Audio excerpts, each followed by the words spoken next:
Seorang petani asal Panggang, Gunung Kidul ditangkap polisi karena mencuri 5 potong kayu di hutan negara Palian, Gunung Kidul.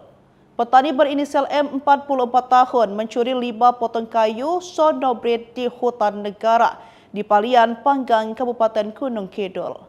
Kasih Humas Polres Gunung Kidul AKP Suranto bahwa M mengaku baru sekali mencuri kayu untuk memenuhi kebutuhan ekonominya. Kasus ini viral, salah satunya dibagikan akun Instagram @cerita_gunung_kidul.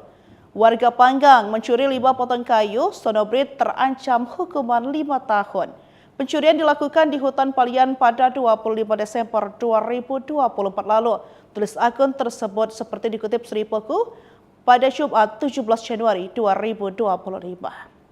Kapolsek Palian AKP Ismanto mengatakan pelaku dikenakan pasal 82 ayat 1 huruf B Cunto pasal 12 huruf B atau pasal 83 ayat 1 huruf B Cunto pasal 12 huruf E atau pasal 84 ayat 1 Cunto pasal 12 huruf F Undang-Undang Republik Indonesia Nomor 18 Tahun 2013 tentang pencegahan dan pemberantasan perusakan hutan sebagaimana diubah dengan Undang-Undang Nomor 6 Tahun 2023 tentang penetapan peraturan pemerintah pengganti Undang-Undang Nomor 2 Tahun 2022 tentang Cipta Kerja menjadi Undang-Undang Contoh Pasal 37 Undang-Undang RI Nomor 11 Tahun 2020 tentang Cipta Kerja.